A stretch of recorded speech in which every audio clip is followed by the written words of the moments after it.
আসসালামু আলাইকুম এভরিওয়ান। আমরা গত ভিডিওতে অর্থাৎ সুপার নোটের এই প্রবলেম সম্পর্কে একটু প্রিলিমিনারি আলোচনা করেছিলাম। এই ভিডিওতে আমরা কি করব, এটার সমাধান দেখব। সো আমরা আজকে নির্ণয় করব ভিটিএস অর্থাৎ থেভেনিন ভোল্টেজ আমরা কিভাবে নির্ণয় করব সেটা আজকে দেখব। সো দেখো, আমরা ফার্স্ট অফ অল এখানে আমাদের একটা রেজিস্ট্যান্স ছিল, রাইট? এটা আমাদের একটা ডিপেন্ডেন্ট সোর্স ছিল। এই সোর্সটা আরেকটু মডিফাই করি। এখানে আমাদের একটা সোর্স ছিল,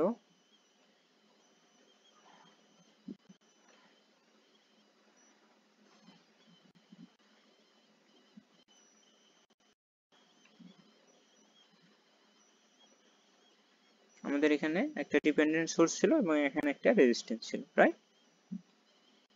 আচ্ছা, তাহলে দেখো এখানে যে ডিপেন্ডেন্ট সোর্সটা সেটা হলো আমাদের এখানে পোলারিটি ছিল, এখানে মাইনাস, এখানে প্লাস, এখানে কি হবে 2vx এটা ছিল, আর এখানে মাঝে যে রেজিস্ট্যান্সটা ছিল এটা হলো 2 ওহমের রেজিস্ট্যান্স।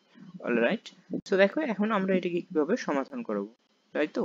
আচ্ছা, সো এটাকে সমাধান করার আগে ফার্স্ট অফ অল আমাদের কিছু বিষয় সম্পর্কে একটু জানতে হবে। আচ্ছা দেখো,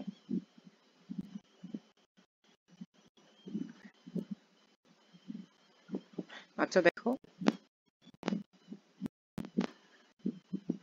এই পয়েন্টে অর্থাৎ আমাদের কি করতে হবে, 2 ওহমের অ্যাক্রসে কোনো কি আমাদের কি কারেন্ট ফলো হবে, কারণ এই পার্টটা ওপেন আছে। হ্যাঁ, আমরা টার্মিনাল পয়েন্টে কি নির্ণয় করতেছি, থেভেনিন ভোল্টেজ নির্ণয় করছি। দ্যাটস হোয়াই এই টার্মিনাল প্রান্তটা ওপেন। দ্যাট মিন্স এই যে এই সাইডে ফলো, দ্যাট মিন্স এই অর্থাৎ 2 ওহমের মধ্যে কোনো ড্রপ থাকবে না। দ্যাট মিন্স এই যে এর অ্যাক্রসে 6 ওহমের অ্যাক্রসে আমাদের ভোল্টেজটা কত হবে, VTS Thevenin voltage. That means এই পয়েন্টটাকে আমরা ডিনোট করতে পারি থেভেনিন ভোল্টেজ দ্বারা, রাইট? তারপর এখানে আমাদের অলরেডি একটা ভোল্টেজ দেওয়াই আছে। হ্যাঁ, 4 ওহমের অ্যাক্রসে আমাদের ভোল্টেজ দেওয়া আছে, কি সহ দেওয়া আছে আমাদের ভিএক্স, এটা কিন্তু ম্যাথে গিভেন দেওয়া আছে। সো দ্যাট মিন্স এই পজিটিভ প্রান্তের পোলারিটিটা এই পয়েন্টে আমাদের সেম। দ্যাট মিন্স এটাকে আমরা কি বলতে পারি, নতুন নতুন প্যারামিটার অ্যাড না করে আমাদের যদি ম্যাথে যদি গিভেন ডাটা থাকে ওই আমরা যদি নোটগুলো নামকরণ করব তাতে আমাদের ম্যাথটা ইজি হবে। তাহলে আমরা দেখো এখন আমরা কি করতে পারি, এখন আমরা কি করব, এই যে এখানে দেখো এই যে মার্কিং করে দেই, এই প্রান্ত থেকে অর্থাৎ এই প্রান্তটা আমাদের কি একটা কোন টাইপের আমাদের ফর্ম হয়েছে এটা কি বলতে পারবা? দেখো এখানে একটা নোড আছে ভিএক্স এবং এখানে একটা নোড আছে ভিটিএস, এবং দুইটা নোডের মাঝে একটা কি আছে, আমাদের একটা ভোল্টেজ সোর্স। এটা কোন ধরনের ভোল্টেজ সোর্স আমি গত ভিডিওতে অর্থাৎ সোর্স সম্পর্কে একটু ওভারঅল আইডিয়া দিয়েছি। এটা আমাদের ভোল্টেজ ডিপেন্ডেন্ট ভোল্টেজ সোর্স।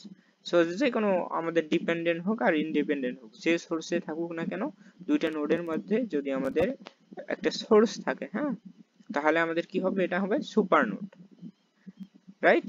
তো আমরা এখন কি করব, এই যে এই প্রান্ত দুইটাতে অর্থাৎ আমাদের সুপার নোডে এখন আমরা কি করব, অর্থাৎ সুপার নোডে আমরা এখন কেভিএল ইউজ করব, রাইট? এই বিষয়টা আমাদের একটু মনে রাখতে হবে। তাহলে সুপার নোডে আমরা কিভাবে কেভিএলটা ইউজ করব, এটাই তো আমাদের কথা, রাইট? সো এখন দেখো আমরা কিভাবে সুপার নোডে কেভিএলটা ইউজ করতেছি।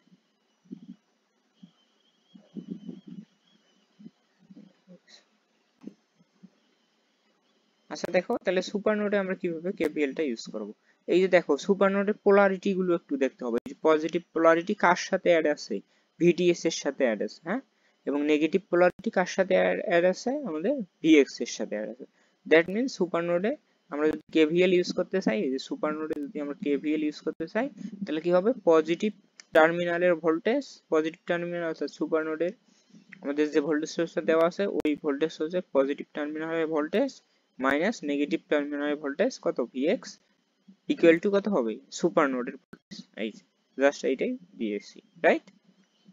আচ্ছা, এখন আমরা দেখো, এখন আমরা ভিএক্স, এখন যদি এটাকে একটু আড়াআড়ি অর্থাৎ যোগ বিয়োগ করি, সিম্পলিফাই করি, তাহলে আমরা কি পাবো, VTS equal to 3vx, right? আচ্ছা, তাহলে এখান থেকে ভিএক্স এর মানটা যদি আমরা বের করে রাখি তাহলে ভিএক্স এর মানটা কত পাবো, ভিটিএস বাই 3। আচ্ছা, সো এটা আমরা জানলাম। এখন দেখো আমাদের আরেকটা এখানে একটা বিষয় আছে, অর্থাৎ vx এর মানটা আমরা কি করতে পারি, এখান থেকে কিন্তু বের করতে পারি, রাইট? vx এর মানটা এখান থেকে আমরা কি করতে পারি, বের করতে পারি। সো এখন আমরা দেখবো এই যে এখন কি হবে, আমাদের এই সার্কিটটাকে আরেকটু সিম্পলিফাই করতে হবে। যেহেতু আমরা অলরেডি সুপার নোডে আমরা কি করতে পারি, কেভিএল ইউজ করার পর আমরা কি করব, এই সুপার নোডটাকে শর্ট করে দেব। হ্যাঁ, তাহলে সুপার নোডে আমরা কি করব, কেভিএল ইউজ করার পর সুপার নোডটাকে কি করব, শর্ট করে দেব। এবং সুপার নোডের দুই প্রান্তে যদি আমাদের টার্মিনাল পয়েন্টে অর্থাৎ সুপার নোডের প্রান্তে যদি অর্থাৎ পয়েন্টে যদি আমাদের কি থাকে, কোনো রেজিস্ট্যান্স থাকে, তাহলে এই রেজিস্ট্যান্সটাকে আমরা কি করব, ওপেন করে দেব। হ্যাঁ, এই বিষয়টা আমাদের একটু মনে রাখতে হবে, এটাকে ওপেন করে দিলাম। অর্থাৎ সুপার নোডে আমরা first of all KVL use করে সুপার নোডটাকে শর্ট করে দেব। তারপর আমরা কি করব, সুপার নোড দুইটা নোডের মাঝে যদি কোনো রেজিস্ট্যান্স থাকে, তাহলে রেজিস্ট্যান্সটাকে ওপেন করে দেব, রাইট? এই বিষয়টা একটু মনে রাখবো। এখন আমরা কি করব, এই এই যে আমাদের পয়েন্টগুলো আছে, নোডগুলো আছে ভিএক্স, আমাদের যে ভিএক্স এবং ভিটিএস পয়েন্টে আমরা কি করব, কেসিএল ইউজ করব, রাইট? সো আমরা দেখো, আমরা এখানে লিখে দিয়েছি। এখন আমরা কি করব, কেসিএল ইউজ করব। কোথায় ইউজ করব, আমাদের যে নোড পয়েন্ট দুইটা ছিল, ওই নোড পয়েন্ট দুইটাতে আমরা এখন কি করব, কেসিএল ইউজ করব, রাইট? আজকে ল্যাপটপটা অনেকটা স্লো হচ্ছে। আচ্ছা, তাহলে আমরা কোন কোন পয়েন্টে কেভিএল ইউজ করতেছি, দেখো, একটা ভিএক্স পয়েন্ট আর একটা ভিটিএস পয়েন্ট, এই দুটো পয়েন্টে আমরা কি করতেছি, কেসিএল ইউজ করতেছি। সো আমরা যদি কেসিএল ইউজ করি, তাহলে কেসিএল এর মেইন বেসিসটা কি, অর্থাৎ incoming current equal to outgoing current, right? So incoming করতেছি কত, আমাদের এই যে দেখো এইদিকে ডিরেকশন গুলো যদি দেই, তাহলে 5 ওহম রেজিস্ট্যান্সটা আমাদের ইন করতেছে, আবার ফির ধরলাম 4 ওহমের মধ্য দিয়ে এটা আউট করতেছে, আবার এইগুলো ধরলাম আউট করতেছে। হ্যাঁ, এই বিষয়গুলো একটু মনে রাখবা।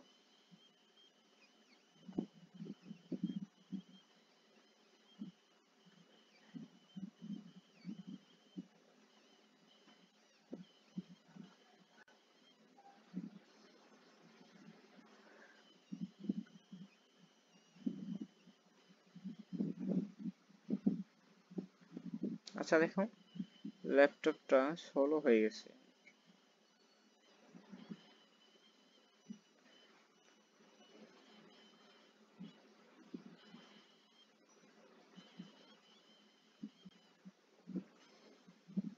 কত ওহম ছিল, 6 ohm.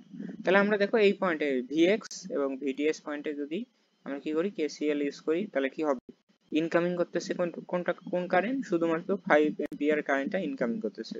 So 5 ampere current equal to কি হবে, আউটগোয়িং কারেন্ট। সো এখান থেকে আউটগোয়িং কারেন্টটা কি নেব, ভিএক্স, আর রেফারেন্স ভোল্টেজ তো 0 আমাদের দেওয়া আছে, তাহলে কত হবে, ভিএক্স মাইনাস 0 ইকুয়াল টু কত হবে, 4। তারপর এই পয়েন্টে ভিডিএস পয়েন্টে কি হবে, ভিডিএস মাইনাস 0 ডিভাইডেড বাই কত হবে, 6, ভিডিএস মাইনাস 0 ডিভাইডেড 6। আর এইদিকে যে কারেন্টটা কত হলো, এটা তো 0 এম্পিয়ার কারেন্ট একটা। তাহলে আমাদের কেসিএল ইউজ করা শেষ। হ্যাঁ, সো এখান থেকে আমরা কি করব, ভিটিএস এর মানটা বের করব। এখন আরেকটা এখানে টুইস্ট আছে, এখন ভিএক্স এর মানটা কত। হ্যাঁ, এই যে ভিএক্স এর মানটা জাস্ট এখানে বসাই দেব। এই যে ভিএক্স এর মানটা কত পেয়েছি, ভিটিএস বাই 3।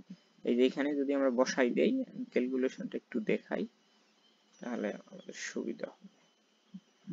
দেখো, তাহলে এই পয়েন্টে আমরা কত পেয়েছি, ভিএক্স এর মান কত, ভিটিএস বাই 3, ভিটিএস বাই 3, আর নিচে আছে আমাদের 4।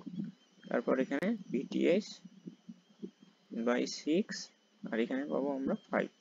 সো এটাকে সিম্পলিফাই করলে আমরা কত পাবো, সিম্পলিফাই করলে আমরা পাবো VTS by 12 plus VTS by 6 equal to 0। So এটাকে সিম্পলিফাই করলে আমরা ভিটিএস এর মান কত পাবো, 20। সো আই হোপ আমি বুঝাতে পেরেছি। আমি নেক্সট ভিডিওতে আরটিএস এর মানটা বের করে দেখাবো। So that's it for today. আল্লাহ হাফেজ।